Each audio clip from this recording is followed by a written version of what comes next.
So hello guys, आज की video में बात करने वाले हैं जियो फाइनेंशियल सर्विसेज लिमिटेड के बारे में। स्टॉक प्राइस को अगर आप देखेंगे तो टॉप से ऑलमोस्ट यहाँ पे 20% डाउन है। ऐसे में अपनी स्ट्रेटजी क्या रहनी चाहिए, ऐसे में मैं क्या करता हूँ स्टॉक प्राइस अगर इतना डाउन होता है, टेक्निकल के बेस पे और फंडामेंटल बेस पे आज हम लोग देखने वाले हैं only for education purpose. Video का पर्पज आपको सिर्फ सिखाना है, कोई भी बाय और सेल का रिकमेंडेशन नहीं है। ओवरऑल अगर आप चार्ट पैटर्न को देखोगे, चार्ट को देखोगे तो यहाँ पे स्टॉक प्राइस हुआ अपने एक बुलरन में था, अच्छा खासा बुलरन यहाँ पे था। उसके बाद अप्रैल 2024 से स्टॉक जो है लगातार यहाँ पे डाउन ट्रेंड में है। यहाँ पे स्टॉक प्राइस ने थोड़ा बहुत संभलने की कोशिश करी थी, ऊपर जा रहा था लेकिन लास्ट में नीचे आ गया क्योंकि ओवरऑल मार्केट के सेंटीमेंट्स यहाँ पे डाउन थे। तो अभी के टाइम पे इस स्ट्रक्चर में चार्ट पैटर्न क्या कहने की कोशिश कर रहा है, कैंडल्स क्या बताने की कोशिश कर रही है वो देखते हैं। यहाँ पे आप देखोगे ना तो एक रेंज मुझे यहाँ पे नजर आ रही है, ये वाली 318 से लेकर 304-5 के बीच की रेंज है ये। यहाँ पे क्या हो रहा था, स्टॉक प्राइस जैसे इस रेंज में आ रहा था बाइंग आ रही थी, जैसे इस रेंज में आ रहा था बाइंग आ रही थी। दो बार यहाँ पे बाइंग आई, तीसरी बार बाइंग जो है वो वीक हो गई और 4 टाइम जब बाइंग आने की कोशिश हुई ना तो रिटेलर्स के मन में क्या आता है कि स्पॉट पे आता है बाय कर लो, स्पॉट पे आता है बाय कर लो,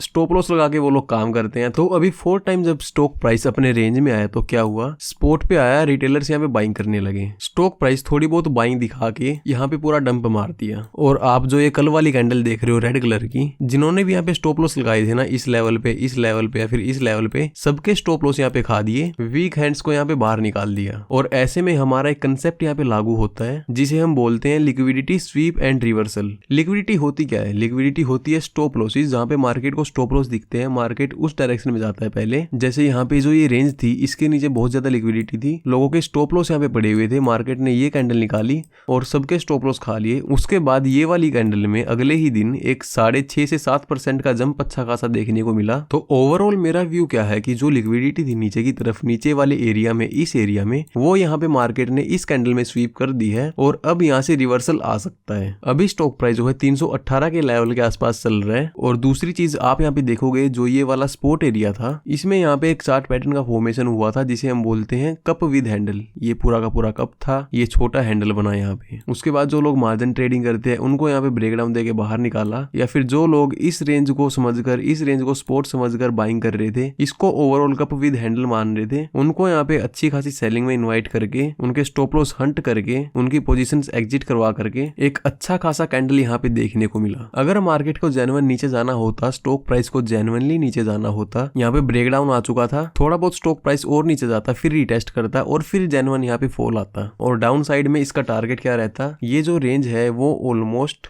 84 पॉइंट्स की है, तो यहाँ से भी 84 पॉइंट्स नीचे जाना चाहिए था, अप्रोक्स 220-230 के आसपास। लेकिन अभी जो है ये चार्ट पैटर्न टोटली फेल हो चुका है, लिक्विडिटी स्वीप यहाँ पे मार्केट कर चुका है, रिवर्सल यहाँ पे आ चुका है। तो ऐसे में मेरा अजम्पशन है, मेरा मानना है, जितनी मेरे को चार्ट पैटर्न की, जितनी मेरे को मार्केट को एनालाइज करने की समझ है, स्टॉक प्राइस को यहाँ से एक ऊपर की रैली कंटिन्यू करनी चाहिए अप्रोक्स 360 या फिर 380 के लेवल तक। तो ऐसे में मैं क्या अपनी पूरी क्वांटिटी एक साथ डाल दूंगा, धीरे धीरे करके डालूंगा, या फिर इसको अवॉइड करूंगा, वो सब लास्ट में देखते हैं। पहले देख लेते हैं फंडामेंटली कंपनी कैसी है। मार्केट कैप 2,02,000 करोड़ का है, लार्ज कैप कंपनी है, बुक वैल्यू यहाँ पे शानदार है 216 की। ROCE यहाँ पे काफी मतलब वीक नजर आ रहे हैं क्योंकि कंपनी अभी लिस्ट हुई है स्टॉक मार्केट में। और इंडस्ट्री भी देखेंगे 22.5 का है और इस कंपनी का PE रेशो 126 का है। कंपनी यहाँ पे इंडस्ट्री पी से काफी ऊपर नजर आ रही है, वो हमें एग्जैक्टली पता लगेगा इसके PE रेशो के चार्ट में। इस चीज को डिटेल में देखते हैं नीचे जाके। यहाँ पे अगर आप इसका मीडियन पी देखोगे ना 132 का है और स्टॉक प्राइस अभी 125 के PE के आसपास ट्रेड कर रहा है, यानी कि कंपनी कहीं से भी ओवर वैल्यूड नहीं है, ठीक ठाक वैल्यूएशन पे हमें मिल रही है। क्वार्टरली बेस पे सेल्स देखेंगे, सेल्स यहाँ पे लगातार बढ़ रहे हैं, हाईएस्ट एवर है यहाँ पे। ऑपरेटिंग प्रॉफिट भी यहाँ पे हाईएस्ट एवर है 553 का और नेट प्रॉफिट भी यहाँ पे हाईएस्ट एवर है 689 का। शेयर होल्डिंग में आप देखेंगे तो 25% की होल्डिंग को छोड़ के बाकी की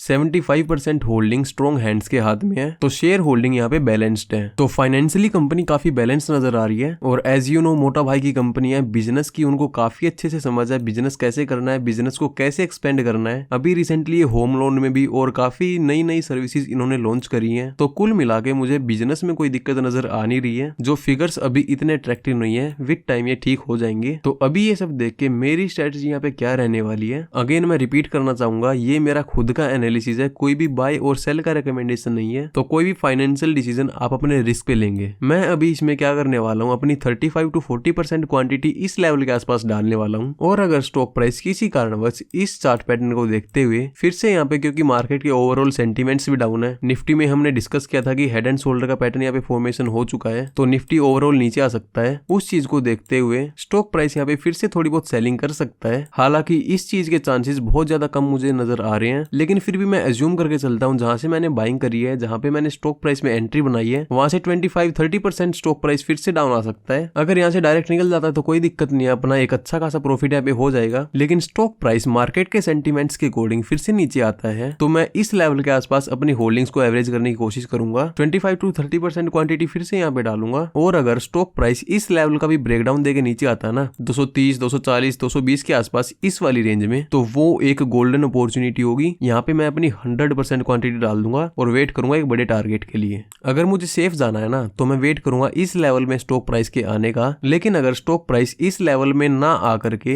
यहीं से डायरेक्ट ऊपर भाग जाता है ना, तो कल को मेरे अंदर रिग्रेट नहीं रहेगा कि यार अच्छे खासे लेवल पे मेरे को कंपनी मिल रही थी, अब तो भाग गई है ऊपर। तो वो एक टाइप का रिग्रेट मेरे अंदर ना रहे, तो मैं अपनी थोड़ी सी क्वांटिटी यहाँ पे डाल रहा हूँ और यहाँ तक मैं अपना एवरेज करते जाऊंगा। Thank you so much, bye bye and take care.